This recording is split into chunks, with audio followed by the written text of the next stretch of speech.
Bem-vindos ao É Apenas Fumaça, onde se fala sobre sociedade com quem quer falar sobre ela. Sou o Ricardo Ribeiro, estou muito bem acompanhado pelo Tomás Pereira. Boa noite.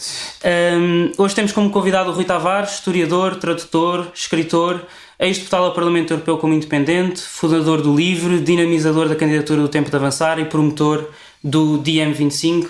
Bem-vindo. Boa noite, obrigado pelo convite. O Nicholas Calder, economista em Cambridge, escreveu: é um perigoso erro acreditar que uma união monetária e económica pode preceder uma união política ou que pode servir de semente para a criação de uma união política. A criação de uma união monetária e um controle dos orçamentos de cada Estado gerará uma pressão que levará ao colapso do sistema e que impedirá uma união política em vez de a promover. No mesmo texto ele diz que com este sistema alguns países irão permanentemente ter superávites, enquanto outros terão permanentemente déficits orçamentais. Isto foi em 1971. Isto é uma premonição do que aconteceria mais tarde com aquilo que ele achava que era os Estados Unidos da Europa? Bem, eu creio que eu não sei onde é que as pessoas vão buscar essas ideias, para ser franco. Acho que nós temos visto nos últimos anos, e em grande parte introduzido no debate público por economistas, uma visão demasiado fixista da história, não é? E ainda por cima de uma parte da história que é relativamente curta, é a história da modernidade, é a história do século XVIII para a frente, em que as formas se repetem mais ou menos. Então eu concordaria com ele e diria que, em geral, uma união monetária sem uma união política não é possível. Mas o que é que isto quer dizer exatamente? O que é uma união política aqui? Muita gente julga que o que estamos a dizer é que o euro sem Estado, uma moeda sem Estado, não é possível. Daí eu acho que já estão a arriscar um bocado muito. Não foi possível até agora haver uma moeda sem Estado, mas não quer dizer que, com o grau certo de coordenação de políticas e com o grau certo de construção de uma comunidade política, neste caso à escala continental, não possas ter uma moeda sustentável, porque o que conta são as políticas, embora essas não tenham sempre que se configurar nas formas que nós conhecemos. Se os economistas olhassem muito mais para até formas económicas pré-modernas, que existiram de diversas maneiras, entre comunidades que não eram estatais, entre confederações de cidades, entre concorrência entre repúblicas no norte de Itália, ou na zona da Flandres, ou nos Países Baixos, ou coisas como a Liga Hanseática, ou impérios, ou comunidades de religião como a comunidade islâmica, encontrariam imensas formas de trocas monetárias e de emissão de moeda que superam em muito aquilo que existe debaixo do sol hoje em dia. Zonas monetárias que são bimetálicas, como uma moeda em ouro e uma moeda em prata, que coexistiam durante não sei quanto tempo, terão sistemas políticos com várias moedas.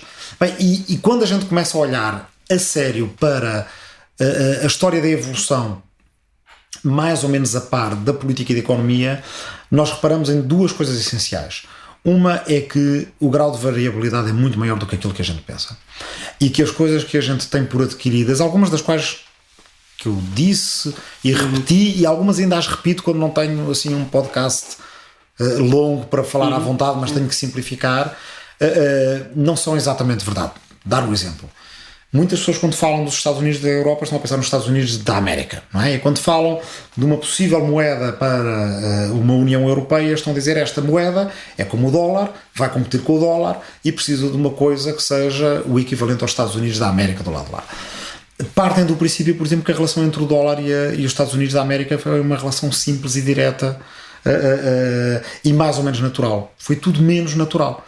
Para o dólar ser a moeda dos Estados Unidos da América, por muita metamorfose passaram os Estados Unidos da América. Começarem pelos artigos da Confederação, ainda antes de haver Constituição dos Estados Unidos da América, portanto uma parte não federal dos Estados Unidos da América, quando os Estados Unidos da América eram mais Estados Unidos do que da América, ou seja, eram o Massachusetts e Nova York e o Connecticut e Rhode Island e por aí adiante.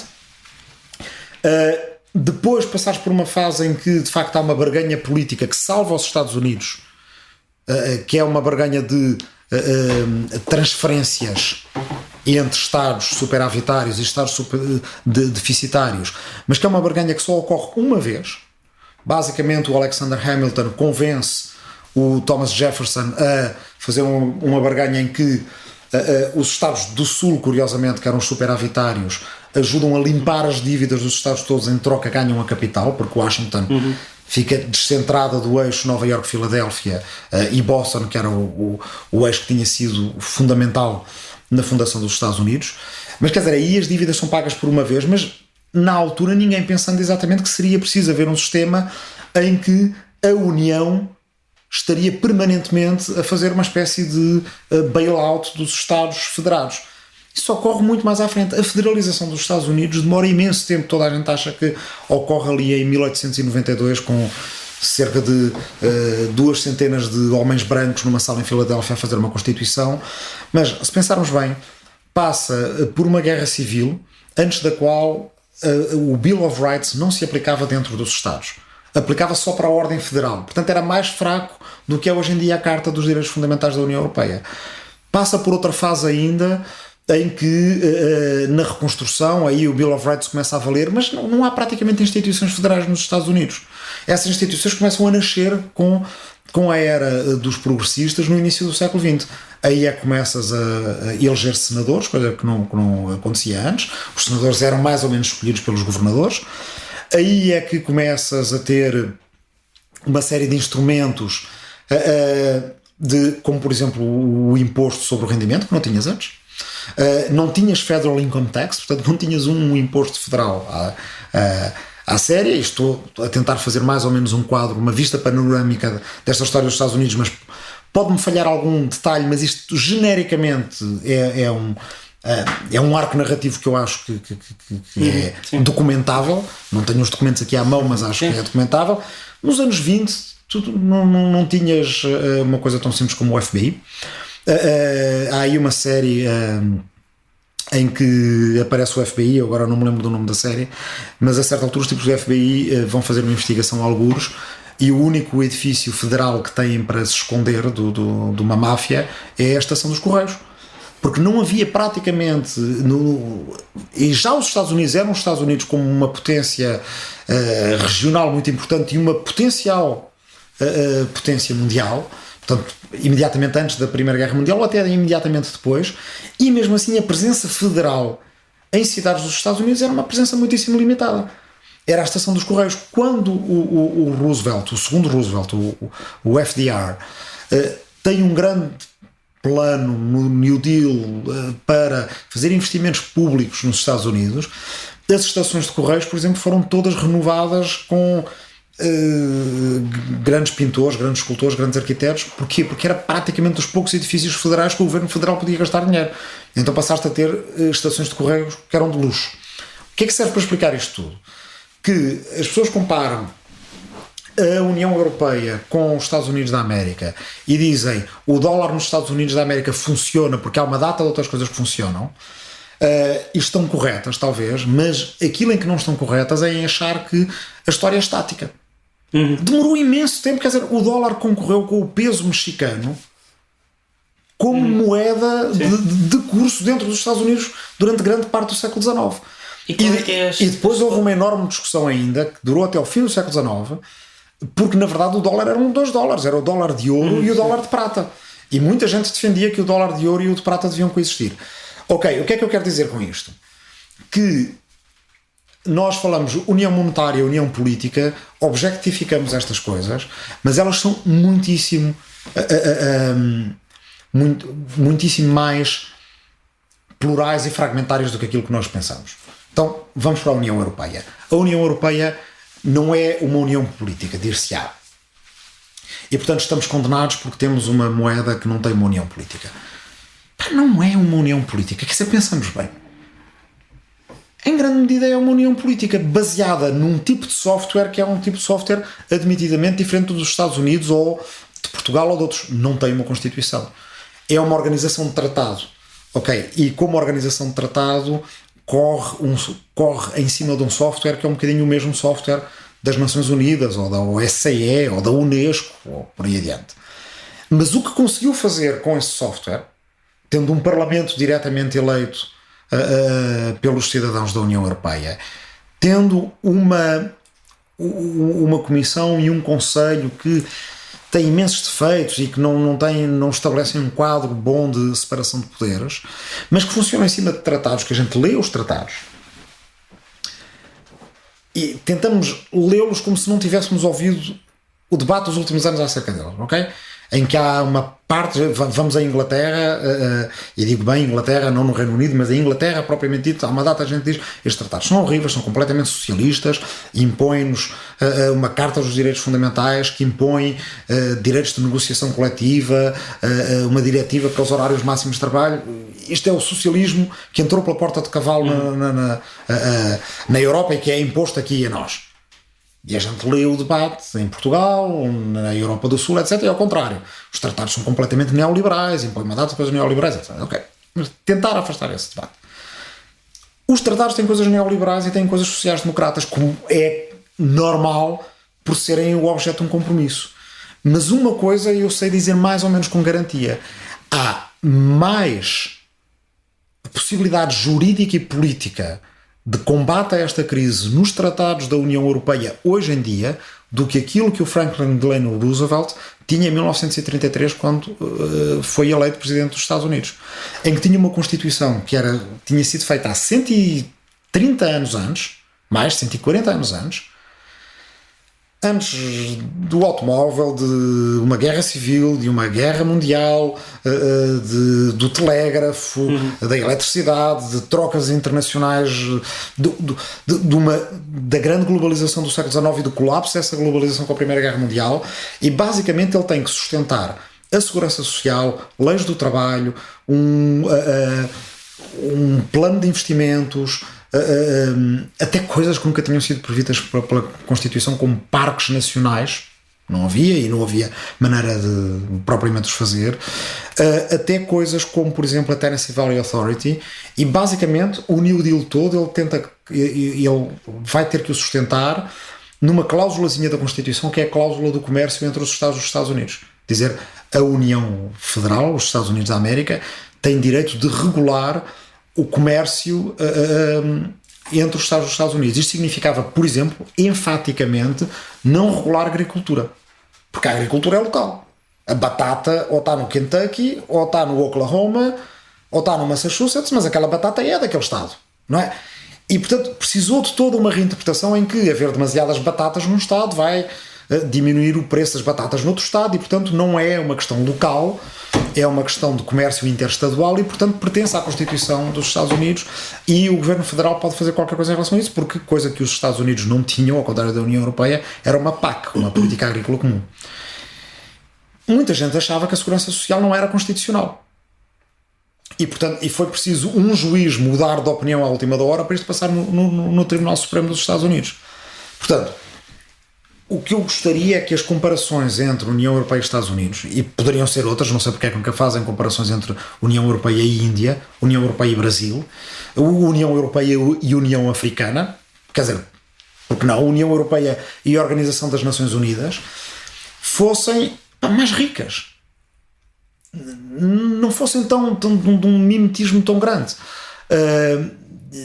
Creio que isso nos ajudaria a olhar para um século XXI em que provavelmente nós vamos ter muito mais entidades a jogar no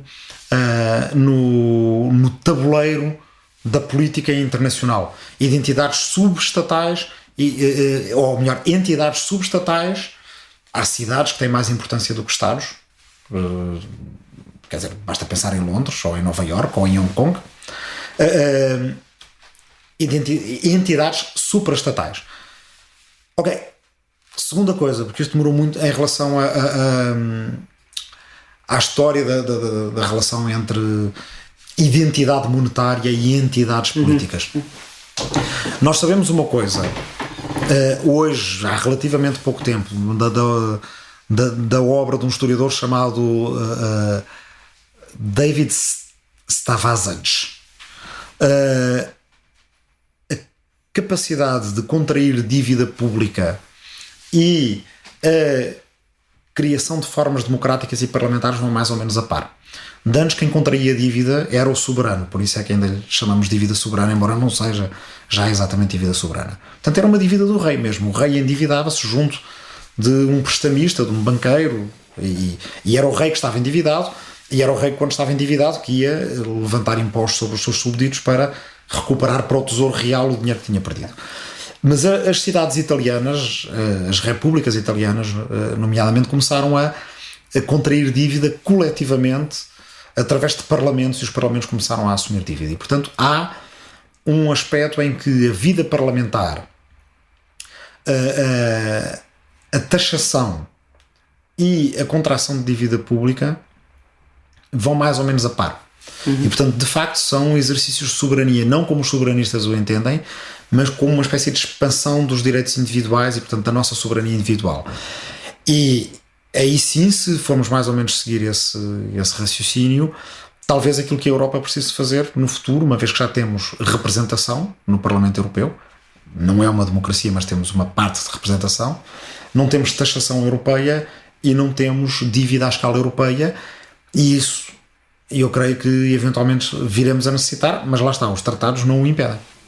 Mas achas que é isso que falta então na União Europeia? É um sistema de reciclagem de superávites para os países que não os têm e que têm déficits? Isso resolve? Eu acho que isso resolveria da melhor maneira. Eu acho que isso seria a melhor materialização de princípios que estão nos tratados, que são de solidariedade, que são de coesão e que são aqueles que permitem responder melhor à razão de ser política do projeto europeu, que é o de cumprir com uma espécie de promessa europeia. Essa promessa europeia tem, quanto a mim, 3 elementos fundamentais, que são a democracia, o Estado de Direito e a prosperidade partilhada. Portanto, a razão porque seria importante ter um sistema de reciclagem de superávites é porque esta é a melhor maneira de resolver o puzzle europeu, que basicamente tem 300 ou 400 anos, mas que teve ali alguns falhanços bastante óbvios, um dos quais para mim o mais revelador é o da Primeira Guerra Mundial, não é? Portanto, ali tens uma coisa, não sabes o que é que a Europa vai ser, se vai ser dominada por impérios ou por Estados-nação, se toda a gente tem direito de autodeterminação e como é que esse direito se materializa em termos de maiorias étnicas, minorias étnicas, grupos linguísticos, etc. E isto entra mais ou menos tudo em colapso, e no colapso arrasta a democracia, o Estado de Direito e a possibilidade de prosperidade partilhada. E, portanto, a melhor maneira de responder a isto, de facto, é teres, além dos países europeus que continuarão a existir, a Europa não vai ser um país, não acho que vai ser num futuro próximo um país, vais continuar a ter os vários países, e esses países têm que ter soberania popular e têm que ter democracia e Estado de Direito, mas a melhor maneira de garantir que eles individualmente tenham democracia e Estado de Direito, porque em geral quando um deixa de ter é muito fácil contaminar os outros, é teres um sistema de proteção de direitos humanos e de Estado de Direito a nível europeu, que também por sua vez só funciona se contar com a prosperidade partilhada, porque as pessoas precisam de comer, de fazer planos, de se vestir, de ter trabalho, de cuidar das suas famílias, etc. Portanto, é a melhor maneira. Agora, uma coisa é dizer, esta é a forma política que eu defendo para a Europa, em que a Europa possa, por exemplo, taxar as multinacionais e redistribuir esse dinheiro. Ok. Acho que era a melhor maneira de responder. Agora, aquilo que eu vejo no debate público muitas vezes é que algumas pessoas dizem é a única maneira ou isto vai se fragmentar e vai implodir. E a minha resposta, como historiador e também como pessoa que em 2011 achou que isto ia implodir e foi tentando pensar muito, quer dizer, muitas vezes em longas caminhadas a pensar acerca disto tudo, é que, vocês não sabem, eu não sei. As pessoas que dizem que o euro vai implodir não sabem, e as pessoas que dizem que a austeridade vai salvar o euro também não sabem. Na verdade, esta crise não provou muitas coisas, mas há uma coisa que nós honestamente temos de reconhecer. Esta crise já se metamorfoseou muito em 3 ou 4 anos. Quer dizer, uma crise. Eu em 2011 dizia também com muita gente, e eu continuo a preferir uma união de transferências. Mas na verdade nós temos hoje em dia um programa de compra de dívida por parte do Banco Central Europeu que é implicitamente uma união de transferências. Quer dizer, não é os impostos dos alemães, por isso os alemães protestaram muito e se calhar tinham alguma razão. Chumbou no Tribunal de Justiça da União Europeia. Ótimo. Mas, não, de facto, os impostos dos alemães não estão a pagar diretamente políticas sociais em Portugal. Até porque as políticas sociais em Portugal são poucas. Mas podemos ver uma situação a médio prazo em que o Estado português, comprando, ou melhor, pondo dívida no mercado com juros muito baixos, compra a sua dívida anterior e, portanto, consegue reciclar a sua dívida e tê-la com juros mais baixos, que era uma coisa que nós pedíamos desde 2011, que era que o Banco Central Europeu fosse um prestamista de última instância e, por outro lado, que ajudasse a financiar os Estados. Ele está a ajudar a financiar os Estados, está da maneira mais rebuscada possível, porque de outra forma vais ter problemas políticos e também vais ter, digamos, processos em tribunal contra isto. Não é nada de novo, a gente viu com o Roosevelt, aconteceu exatamente o mesmo para fazer a segurança social. E esse Estado, com essa folga que o BCE lhe está a dar, não agora, mas daqui a 3 ou 4 anos, ou se calhar até já no próximo ano, se sair do procedimento por déficit excessivo, possa ter mais margem de manobra orçamental para estimular a economia em Portugal. E além disso tu tens as transferências que já tinhas, que eram as transferências dos fundos estruturais. E que nada impede a União de as multiplicar por 3, por 4 ou por mais. Já o devia ter feito durante o pior da crise, mas ainda pode vir a fazê-lo. Aí é uma questão da gente ganhar, quando eu digo a gente, os progressistas europeus ganharem o peso suficiente dentro da União Europeia para forçar a que esse New Deal europeu seja feito. Com estas condições, a zona euro é capaz de se escapar a esta crise. E o problema do debate binário em relação a se eu não tiver este X ou este Y específico que eu andei a dizer que era necessário e sem o qual eu racionalmente, intelectualmente proclamo, decreto que a União Europeia está lixada e vai desaparecer, que é a maneira como o debate é feito, é que é um tipo de raciocínio que provavelmente vai deixar uma boa parte da esquerda, nomeadamente, e também dos eurofóbicos de direita e dos eurocéticos de direita, e uma boa parte das pessoas que estão obcecadas no debate macroeconómico, vai deixá-los a ter uma discussão que pode a certa altura já ter, o comboio pode já ter saído da estação para outro lado qualquer. Resumindo, a crise da zona euro teve imensas metamorfoses desde 2010 até hoje em dia. Com o Trichet e com Draghi ela é diferente, com OMT ou sem OMT ela é diferente, com quantitative easing ou sem quantitative easing é diferente, mesmo apesar de tudo os aumentos nos fundos estruturais e que daqui a uns anos podem ser maiores ainda, ela é diferente, com Brexit ou sem Brexit ela é diferente. Sim. Apesar do Reino Unido não fazer parte da União Europeia. Sim. E o raio do debate, a coisa que mais me chateia, está exatamente como em 2010. Não pode ser, porque imensas coisas mudaram no terreno entre 2010 e 2016. 6 anos numa crise, seja a Grande Depressão, ou seja a nossa, digamos, Segunda Depressão, 6 anos mudam imenso numa crise. E deviam mudar no debate intelectual, mas curiosamente não mudam. Mas tu achas que o próprio euro e a implementação da União Monetária teve o seu problema na implementação em si? Foi aí que a coisa correu mal?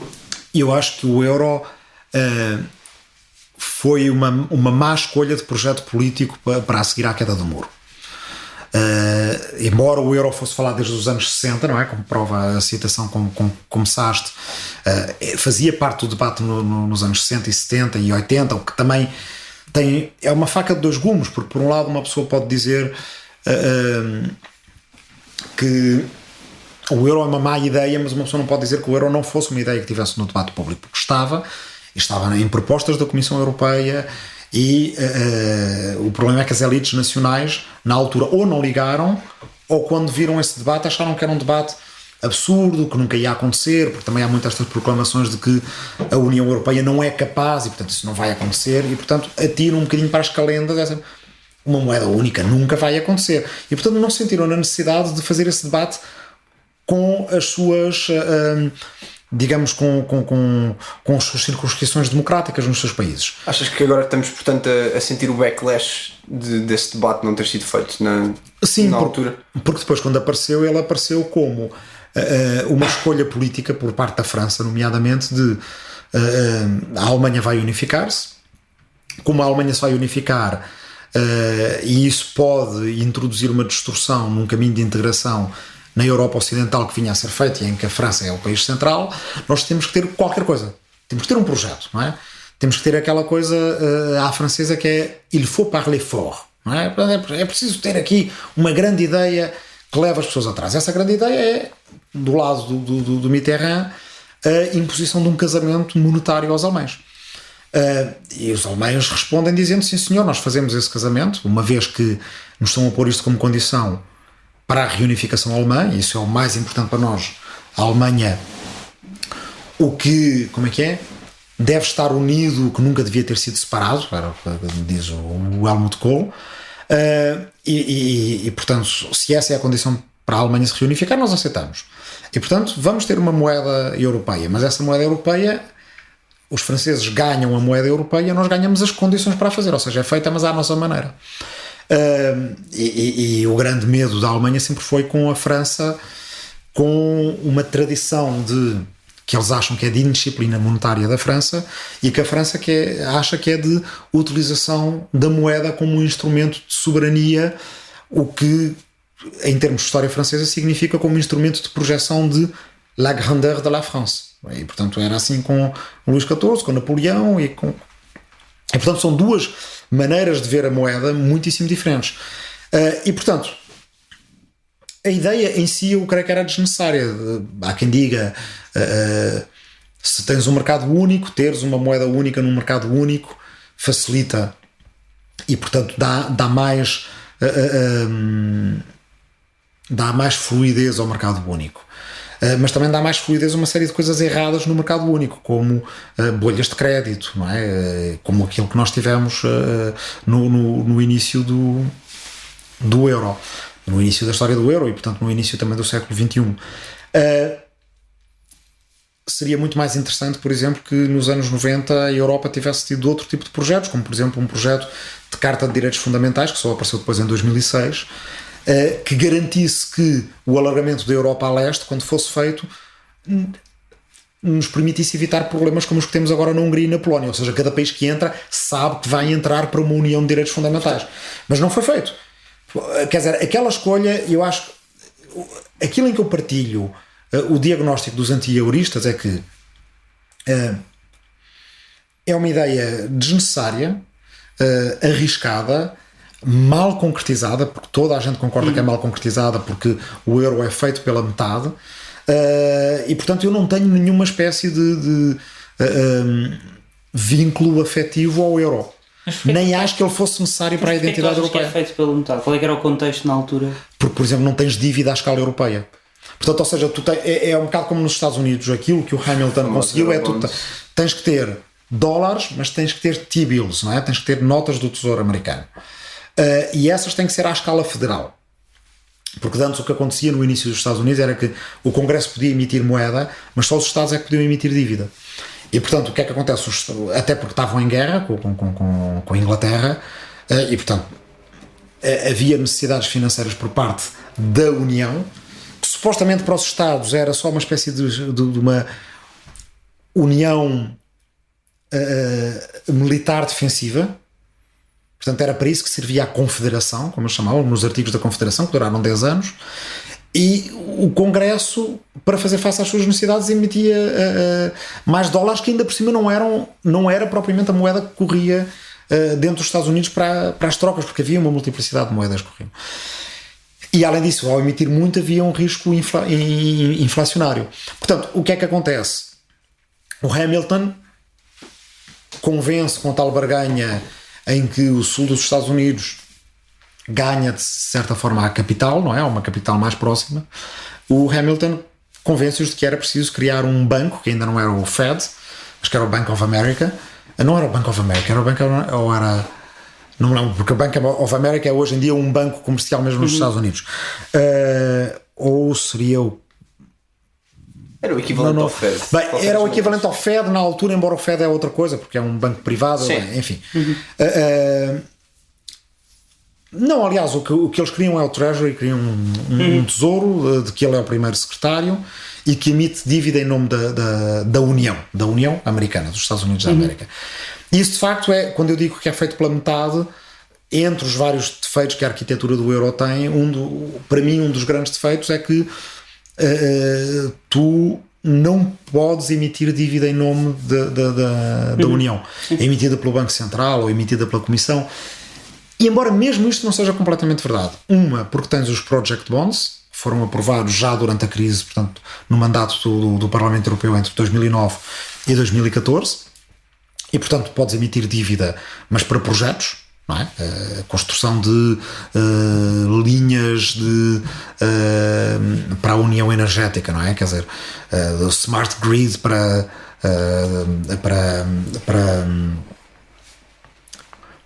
exportação de eletricidade no mercado aplicado a um europeu. projeto específico. Aplicado a um projeto específico. E depois tens outra coisa ainda, que é tu tens um banco, não é o BCE, mas que é o BEI, o Banco Europeu de Investimentos, que tem associado a esse banco um fundo europeu de investimentos que, segundo o economista Stuart Holland, que trabalhou muito com o Varoufakis, é maior do que o Banco Mundial.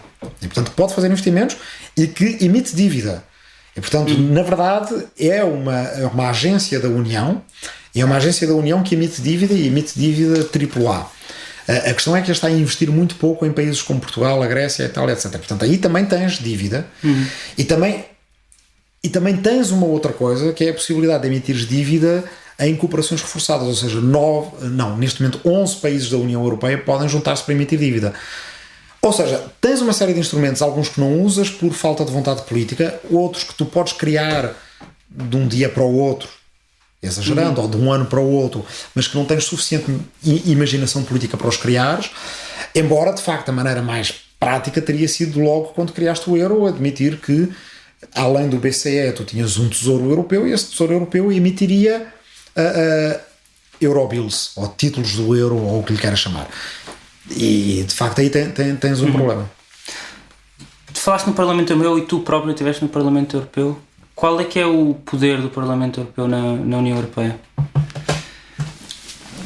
É maior do que... Ok, outra coisa que surpreenderá as pessoas. É maior do que os Parlamentos Nacionais em muitas coisas, ou maior do que de muitos Parlamentos Nacionais, e em coisas em que normalmente os Parlamentos... em geral seguem só a voz do governo e votam aquilo que o governo diz para votarem. Por exemplo, tratados internacionais, não é? Acordos internacionais.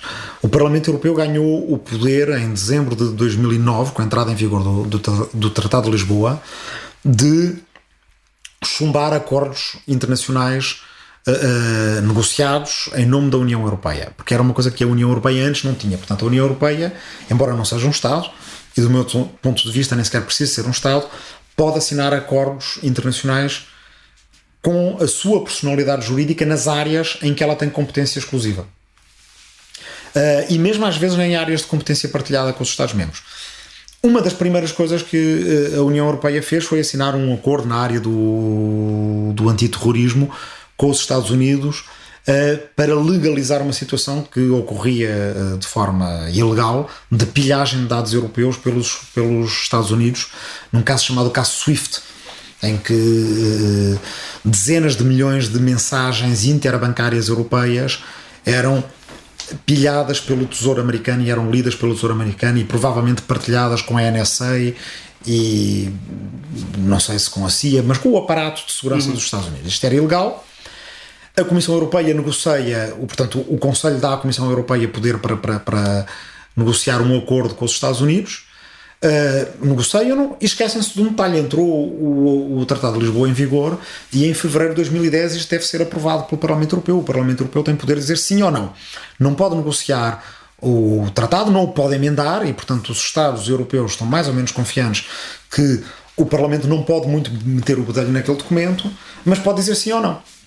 E como não há uma maioria clara, como há na maior parte dos nossos parlamentos e Assembleias da República, Senados, etc., em que o governo é do mesmo partido que tem a maioria no Parlamento e diz basicamente aos seus deputados: aprovem isto, mas na União Europeia não há ninguém para fazer isto.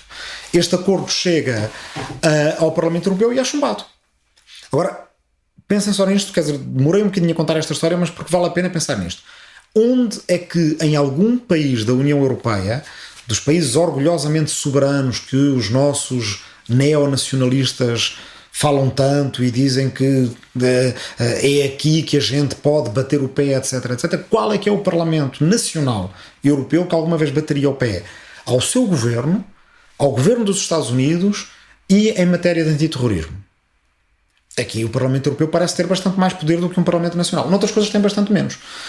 E noutras coisas é bom que tenha menos. Quer dizer, por exemplo, o Parlamento Europeu não tem atribuições na área da educação e da cultura como têm os nossos parlamentos. E, portanto, quer dizer, mas aí é uma discussão que deveríamos fazer. Será necessário, por exemplo, que o Parlamento Europeu vote programas escolares como os Parlamentos Nacionais votem? Provavelmente não, nós não sentimos necessidade disso e, portanto, é muito bem que aí o Parlamento Nacional tenha mais poder que o Parlamento Europeu. Agora, há uma coisa curiosa no Parlamento Europeu que nos põe numa espécie de situação, outra vez para ir ao exemplo americano, de situação fundacional americana, mas ao contrário, não é? Os americanos dos Estados Unidos da América, mas depois os outros novos Estados americanos todos, do México ao Brasil, etc., consideravam que viviam numa situação de taxação sem representação. De facto, as colónias no continente americano todas basicamente serviam para as suas metrópoles europeias extraírem dinheiro através de taxas, mas em grande medida esta gente não tinha representação nos poucos parlamentos que havia, e depois da Revolução Francesa mais alguns parlamentos. Portanto, revoltaram-se porque eram taxados e não eram representados. Curiosamente, nós na União Europeia vivemos a situação contrária, que nos deveria fazer pensar um bocadinho. E mais uma vez as conclusões a retirar disto não são diretas, não são federalistas ou soberanistas, não são pró-europeias ou anti-europeias. Quer dizer, nós devíamos superar esse debate maniqueísta que a gente tem. O facto é que nós não pagamos nenhum imposto europeu e temos representantes num Parlamento. Desde já isto dá um problema ao Parlamento Europeu. O Parlamento Europeu não vota sobre impostos, não levanta impostos, não cobra impostos e não pode ter políticas de harmonização fiscal, que é aquilo, como eu vos dizia há bocado, não é? Tirando da obra do Stavazes, aquilo para que os parlamentos nasceram na Itália do século XVI, não é? 15 e 16. E portanto aí o Parlamento Europeu de facto tem uma enorme falha, além de não poder iniciar a legislação e de não poder escolher onde é que se reúne, porque tem que ir reunir a Estrasburgo uma vez por mês.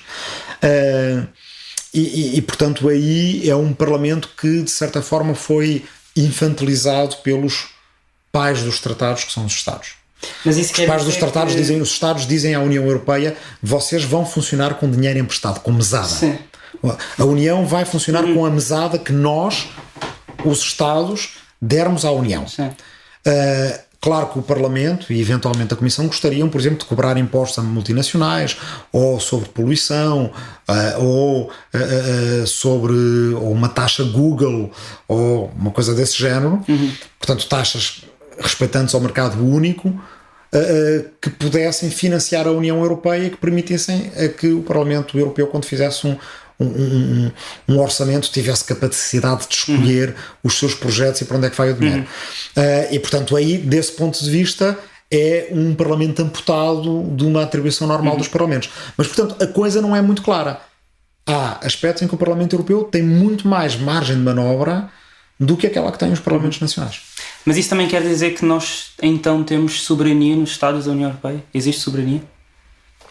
A soberania hoje em dia, quer dizer, quando é discutida, é sempre discutida com um adjetivo assim à frente, que é soberania nacional. E as pessoas acham que por causa desse adjetivo que é o único tipo de soberania que existe. Mas se calhar o facto de dizermos sempre com o adjetivo à frente deveria fazer-nos pensar que se calhar não é o único tipo de soberania que existe. Bem, se levávamos uma discussão interminável histórica, que eu adoraria fazer aqui, mas como já várias respostas foram demasiado longas. Nós fixamos na ideia de uma soberania nacional por consequência deste puzzle europeu que fazemos e desfazemos entre impérios, estados, etc. E fixamos na ideia de que aquela é a escala da soberania. Mas na verdade a soberania é uma coisa muito mais multi-escalar do que isto, tanto ao nível subestatal como ao nível supraestatal. No tempo da soberania nacional, como ela nasceu a seguir à Revolução Francesa, não havia e não houve durante algum tempo uma atenção muito clara ao nível infraestatal da soberania, que nós hoje em dia temos na democracia local e na democracia regional. Da mesma maneira, pós-1945, nós temos elementos que têm a ver com soberania, por exemplo, proteção de direitos, e que nós partilhamos alegremente, à exceção talvez do Reino Unido, no Tribunal de Estrasburgo, que nem é da União Europeia, mas que é do Conselho da Europa, o Tribunal Europeu de Direitos Humanos. A maior parte dos Estados da União Europeia não querem abolir aquele tribunal, embora aquele tribunal frequentemente, aliás, todos os meses,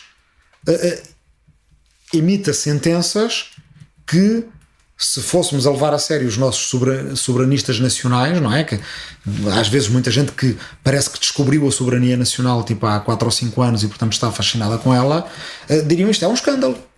Mas nós nunca achamos que é um escândalo quando o Tribunal Europeu de Direitos Humanos multa o Estado português porque os nossos processos judiciais demoram demasiado tempo, ou porque os nossos autarcas têm a mania de pôr gente em tribunal por difamação quando são casos de liberdade de expressão, e chegam a Estrasburgo e Estrasburgo decide que é um mero caso de liberdade de expressão.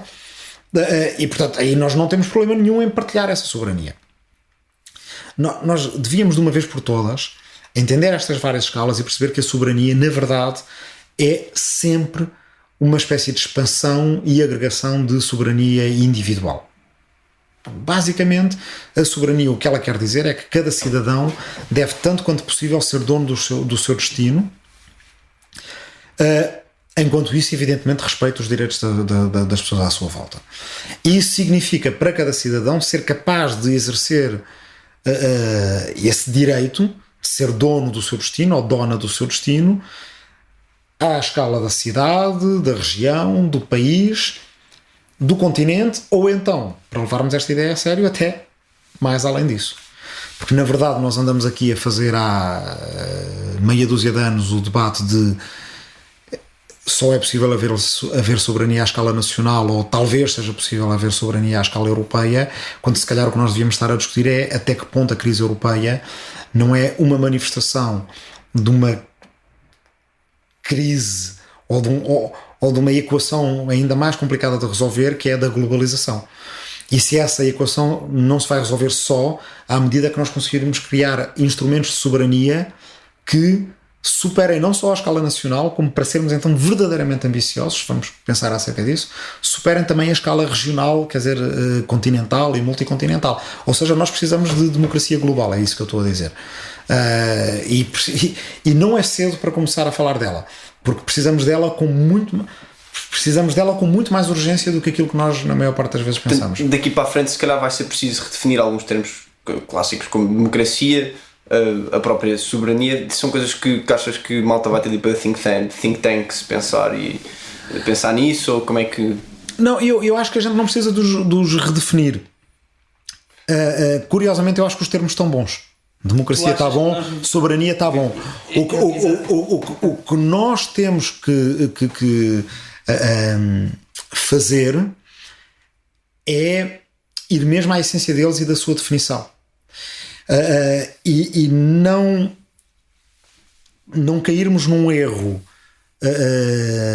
que eu chamaria de um erro de superstição, de achar que por uma razão de fetichismo, de hábito, de rotina, de ritual ou outra, aquele termo se aplica a uma determinada escala, que é aquela em que nós estamos habituados a ver aquele termo compartimentado. Portanto, soberania é nacional, porque é um adjetivo que rima bem, calha bem com soberania. Mas porquê?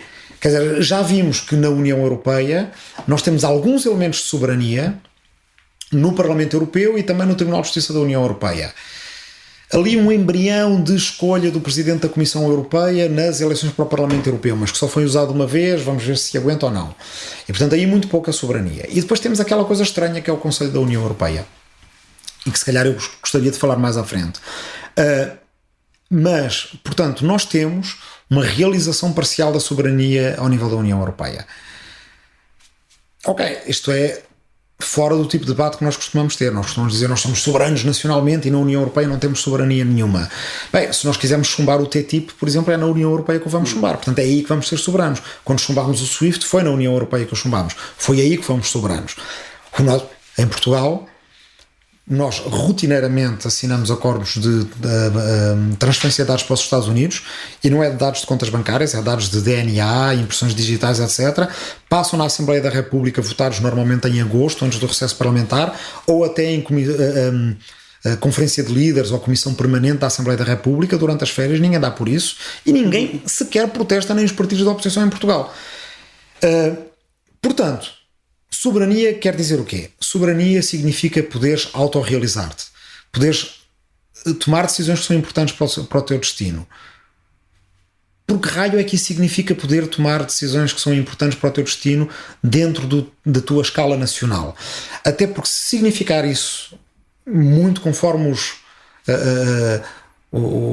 soberanistas, eu não gosto de dizer isto porque então soberanista também sou eu, mas os neonacionalistas querem, significa muitas vezes quereres tanto realizar soberania à escala nacional que tu tens toda a soberania que tu quiseres, mas não tens poder nenhum. Que é, aliás, como era Portugal no século XIX. Portugal no século XIX era ultra soberano, tínhamos a nossa moeda própria, o nosso parlamento era soberano, etc. Sim, mas os ingleses também não lançávamos um ultimato e de repente, de um dia para o outro, colónias que Portugal pensava que eram suas passavam a ser britânicas. Bem, não há problema nenhum porque as colónias não deviam ser nem nossas nem britânicas, mas ficarem com linhas de comboio, por exemplo, noutros países, porque houve empréstimos que foram feitos e que não foram e que as prestações não foram pagas, etc. Isto acontecia todos os meses no século XIX e no século XX. Todos os meses os credores falavam só uns com os outros. A gente hoje em dia acha que é horrível, e é horrível. De antes, basicamente, os alemães iam a Londres em negociações secretas e diziam: olha, os portugueses vão falir. O que é que vocês querem e o que é que nós queremos? Quer dizer, basicamente era isto. Bem, éramos ultra soberanos na altura. Não nos levava a lado nenhum. Ou então tens outra fase, que é a fase do salazarismo, em que somos soberanos e um Estado com muito poder interno, mas o cidadão não é nada soberano. E, aliás, este simulacro de soberania é mantido às custas de manter as pessoas pobres. Portanto, quer dizer, acho que temos que é por isso que eu falei de superstição. Quando se falava no século XVIII falava-se muito de superstição, porque era na altura em que estávamos a largar algum pensamento religioso sobre milagres e coisas desse género, magia, etc. E a definição de superstição na altura era ver as coisas pela superfície. Portanto, era a pessoa que acreditava que aquele objeto, por alguma razão, ia provocar efeitos físicos, mas era por uma razão superficial, porque tinha uma certa cor, porque era o nome do santo, porque o que quer que seja. E as pessoas que combatiam a superstição diziam: não vamos olhar só a superfície de um determinado termo ou de uma determinada palavra, como soberania ou democracia, por exemplo. Vamos olhá-la na essência. O que é que ela quer dizer? Ela quer dizer sermos capazes de tomar decisões importantes sobre o nosso destino. Para muita gente hoje em dia, nomeadamente para muita gente da nova geração, isso significa poder tomar essas decisões acerca do seu destino numa escala que é transnacional. Nem sequer esses jovens concebem outra. Porque dizeres vais ser imensamente soberano, mas vais voltar a ter a fronteira em Badajoz, as pessoas dizem: não, desculpa, mas a minha soberania, por acaso, uma das coisas que eu queria era poder ir lá ao outro lado e voltar quantas vezes por dia me apetecesse. E portanto essa eu vou perder. Portanto, a discussão sobre soberania está toda mal feita. Eu acho que está toda mal feita hoje em dia na Europa, e eu espero que os próximos anos, apesar de tudo, nos permitam fazer alguma luz sobre o que é que soberania significa. Uhum. E olhando para a essência do que é a democracia, nós vivemos numa democracia na Europa? É sempre a mesma coisa. Quer dizer, nós no século XXI vamos ter alguma dificuldade em dizer o que é uma democracia e o que é uma ditadura. Isto não foi sempre assim, no século XX era fácil, não é? Portanto, tu vais ter imensos Estados e se calhar até coisas que não são bem Estados, em que tu tens formas que não são bem democráticas e não são bem ditatoriais, não é? Tu tens na Hungria aquilo que o Orbán define como democracia iliberal. Tu tens regimes de maioritarismo, ou seja, são democráticos na medida em que a maioria manda, mas a partir daí não são democráticos porque não há Estado de Direito e porque a maioria não muda, não é? Tens Estados-máfia em que tu tens um oligarca e um autocrata e partilham poder, não é? Portanto, o autocrata tem poder político e esconde o seu poder económico, embora normalmente seja rico, não é? Esconde-o no Panamá ou nas Ilhas Virgens Britânicas ou assim, e o oligarca supostamente é rico, é sempre muito amigo do autocrata por alguma razão e supostamente não tem poder político, mas o autocrata dá-lhes as concessões para o gás natural, para o petróleo, etc. E portanto, no século XXI tu vais ter e já tens imensas coisas que estão a algures entre a democracia e a ditadura, numa espécie de limbo, não é? Mais assustadoramente, as nossas próprias democracias não são completamente democráticas, mesmo aquelas que nós consideramos democráticas. Desde logo por causa de um problema que tu tens, que é o problema da captura dos agentes.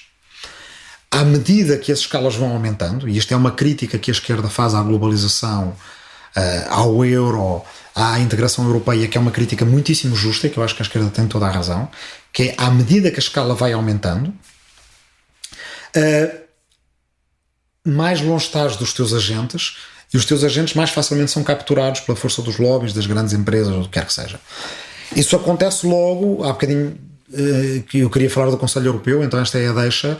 Acontece quando tu votas no teu governo a nível nacional, por razões que são em grande medida nacionais, para desempenhar o tipo de funções que tu estavas habituado que o governo desempenhasse à escala nacional, de segurança, de redistribuição, de proteção, de educação, etc, etc. E portanto, e votas em grande medida com base num debate que é um debate nacional, ainda por cima porque o debate internacional está em regressão em qualquer país do mundo, quer dizer, o noticiário internacional é quase nada. E pronto, tens ali o governo que é um bocado quase como se fosse o autarca do teu país e que tu votaste para ser o autarca do teu país. Só que as coisas mais importantes que o teu governo vai fazer são aquelas que ele faz fora de portas. Aquelas que ele faz numa cimeira ou numa reunião de ministros praticamente todas as semanas, se forem ministros das Finanças ou outros, ou todos os meses se for um Conselho Europeu. E nessas reuniões ele vai fazer três coisas, o teu governo nacional, três coisas que praticamente não entraram em linha de conta quando tiveste a escolher qual é que seria o teu governo. Ele vai negociar em teu nome, ele vai representar-te, mas em reuniões que são à porta fechada, e portanto tu não tens hipótese de ver se aquela representação é a representação que querias que fosse feita, e ele vai legislar em teu nome. Não propriamente no Conselho Europeu, mas na outra instituição que ninguém conhece e que se calhar é mais poderosa da União Europeia, que é o Conselho da União Europeia, onde nós somos representados por 2 embaixadores por cada país e pelos ministros que lá vão a certas reuniões setoriais, etc. Portanto, isto é um ambiente quase ideal para esses agentes serem capturados. Portanto, eles são o teu governo aqui, digamos, no teu cantinho, mas mal saem do teu cantinho estão muito sujeitos a serem capturados pelas indústrias, pelos lobbies, pelos interesses das grandes instituições, ou só por uma fração do teu eleitorado, mas não toda, etc. E portanto este é um problema muito grande que faz com que não tenhamos uma democracia completa, porque os nossos Estados, até os nossos Estados democráticos à escala nacional, comportam-se no plano internacional como sempre se comportaram, que é como senhores feudais, basicamente. E, portanto, a maneira de democratizar isto seria o quê? Seria, por exemplo, deixares de ter embaixadores a representar-te no Conselho da União Europeia e a legislar em teu nome. Basicamente, legisladores, a regra democrática é que tenham que ser eleitos e, portanto, para a União Europeia ser uma democracia, curiosamente tinhas que democratizar o teu plano nacional, e é aqui que eu acho que pode haver um certo diálogo profícuo, que eu espero que com o tempo talvez se venha a fazer com precisamente esta agenda neonacionalista / soberanista que tem aparecido muito. Nós podemos dizer, vocês querem renacionalizar a política, E nós que defendemos a democracia europeia, curiosamente, também queremos renacionalizar a política. Uma das coisas que podemos fazer é aqueles embaixadores que estão lá, que só respondem perante o secretário de Estado dos Assuntos Europeus, basicamente, durante estes anos todos responderam perante o Bruno Maçães, não é propriamente o ideal, eles devem ser eleitos. E podemos chegar a um consenso em que eles sejam eleitos, em vez de ser, digamos, como eu defendo que sejam, que é por voto universal e direto em cada país. Mas aí provavelmente muita gente vai dizer isso é muito federal, não queremos fazer, ok. Então vamos chegar a um consenso. Vamos elegê-los no Parlamento, na Assembleia da República, e vamos obrigá-los a ir à Assembleia da República de 15 em 15 dias dizer o que é que eles estão a legislar no Conselho da União Europeia. Então essa é uma hipótese. Outra hipótese a nível global. Construir uma Assembleia Parlamentar das Nações Unidas ao lado da Assembleia Geral das Nações Unidas. Curiosamente, eu acho também que isto é poderia ser um ponto de consenso com quem pretende defender a soberania da escala nacional e a soberania dos parlamentos. Ok, não vamos eleger numa espécie de Assembleia Mundial da Sociedade Civil os nossos representantes à escala global. Quer dizer, isso não me choca e um dia esse sonho kantiano pode ver a luz do dia. Mas então vamos, em cada Parlamento Nacional, escolher delegações nacionais que vão a uma Assembleia Parlamentar das Nações Unidas. E assim as Nações Unidas deixam de ser só um fórum diplomático, basicamente, que é com tudo de mal que isso tem, que é a insistência no segredo de Estado, a insistência na opacidade e, portanto, mais uma vez a sujeição à captura dos agentes. E vamos ter ao lado um fórum parlamentar permanente permanente permanente provavelmente é tecnicamente difícil de o fazer, mas regular, onde tu podes discutir coisas como, por exemplo, aquilo que discutes em cimeiras, por exemplo, climáticas, ambientais, etc. E, portanto, tens uma forma mais permanente de o fazer. Portanto, há aqui algumas coisas que nos podem fazer ultrapassar o impasse que se criou e que está a dilacerar a esquerda neste momento, mais em Portugal e em França do que noutros países, mas que é aquele entre as pessoas que querem renacionalizar a política e aquelas que querem transnacionalizar a política. No fundo, estas pessoas estão a defender a mesma coisa, estão a defender a democracia a várias escalas. E em algumas das ferramentas que nós podemos criar, isto significa dar mais poder aos parlamentos nacionais e, ao mesmo tempo, vigiar mais o que é que os nossos governos andam a fazer logo que saem fora de portas. Estamos mesmo a chegar ao fim e aquilo que acho que faz sentido perguntar agora é: será que há espaço para Portugal e para os países do Sul e para os países que, como nós falámos no início, têm constantemente déficits nesta União Europeia, ou o que faz sentido é sair da União Europeia, como por exemplo defende o Krugman? Bem, quer dizer, eu creio que há todo o espaço, porque em grande medida o espaço político é um espaço político que se cria através da marcação da agenda, e a marcação da agenda faz-se primeiro fazendo aquilo que estamos a fazer aqui, quer dizer, lançando ideias. As ideias depois ganham poder à medida que outras pessoas vão gostando dessas ideias e vão defendendo essas ideias. Quer dizer, na verdade isto parece muito simplista e parece muito idealista e ingênuo, mas não há nenhuma política implementada no terreno que não tenha um dia qualquer sido uma ideia antes disso. E precisou de persuadir alguém para poder ser essa ideia. E para poder ser essa ideia implementada na prática. Portanto, os países do Sul o que não estão a fazer suficientemente é a pôr em cima da mesa do debate europeu ideias de tal forma justas, sensatas e corretas que não deixem de convencer. Não é o Sr. Schäuble numa cimeira europeia. É o eleitor do Sr. Schäuble diretamente na Alemanha. Isso é que nós devíamos estar a fazer, a falar diretamente para os cidadãos dos outros. Porque depois os cidadãos dos outros é que convencem o Sr. Schäuble.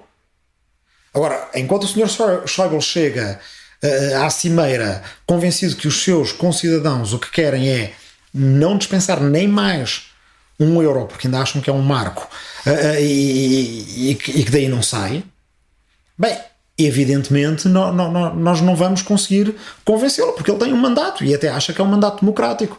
E nós dizemos que temos um mandato democrático, é chegar lá e bater o pé ao Sr. Schäuble, mas o Sr. Schäuble tem um mandato democrático, é chegar lá e bater-nos o pé a nós. Ok, há certamente ideias, e algumas delas já foram aplicadas noutras zonas do globo ou noutras crises históricas, que podem beneficiar ao mesmo tempo os alemães e os portugueses. Se calhar não ao mesmo tempo, mas que beneficiam porque criam países do sul da Europa que são mais resilientes e que são mais autónomos e que, portanto, não vão estar permanentemente dependentes dos países do norte. Quanto mais não seja por isto, ou seja, também pelo alto interesse dos países do norte. Agora, o que é preciso fazer? Marcar a agenda política. E, portanto, acho que há todo o espaço. Há todo o espaço se os países do sul perceberem que, precisamente porque estão na situação mais difícil, são aqueles que menos se podem dar ao luxo de ter um debate que é um debate dos anos 70. Ter o debate que estamos a fazer, que é um debate em que muita gente diz, e aí o Krugman, apesar de eu admirar muito, também o faz um bocadinho, que é esta realidade tem que ser revertida até chegar ao ponto em que ela encaixe dentro dos livros de economia que nós lemos nos anos 70. E acho que o Krugman estou provavelmente a ser muitíssimo injusto, porque os livros que ele leu nos anos 70 em grande medida aplicavam-se a uma realidade federal americana. O que ele diz é: a Europa não consegue fazer igual a isto, portanto mais vale desfazer-se. O desfazer da União Europeia e mesmo o desfazer do euro é assimétrico em relação à integração, ao fazer da União Europeia e ao fazer do euro. Entrar no euro e sair do euro não são como abrir uma porta e fechar uma porta. Entrar no euro e sair do euro é mais provavelmente como fazer uma omelete e querer refazer o ovo depois de ter feito a omelete. E portanto não acontecerá, do meu ponto de vista. Isso é, quer dizer, passei aqui se calhar o tempo todo a dizer, não se pode ser taxativo com isto, não se pode ser taxativo com aquilo, mas acho que se pode ser bastante taxativo com o facto de que qualquer implosão de uma união monetária não tem consequências só monetárias. Tem consequências económicas, sociais, políticas. Tem dado guerras. A implosão da zona do dinar na Jugoslávia deu guerras, a implosão da zona do rublo na antiga União Soviética deu guerras.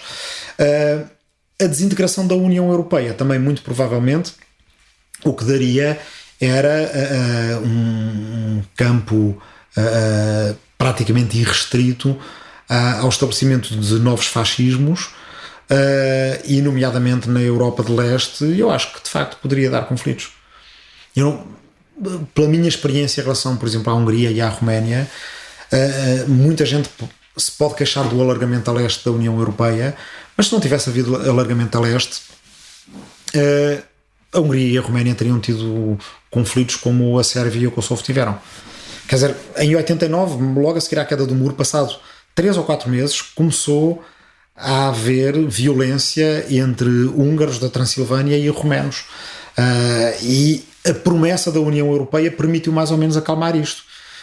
Vai haver uma zona de livre circulação onde vocês podem ser húngaros e romenos à vontade. Se isso desaparecer, e de uma forma tristemente irónica, a Hungria bem quer fazer desaparecer isso, mas a Hungria, para fazer desaparecer isso, está a fazer muros que não são só muros entre ela e os refugiados. São muros entre a Hungria e os húngaros da Sérvia, e os húngaros da Eslováquia e os húngaros da Roménia. O puzzle da Europa, o tal puzzle da Europa que levou a várias guerras, não é um puzzle que esteja feito. Com liberdade de circulação, ele de certa forma dissipa-se.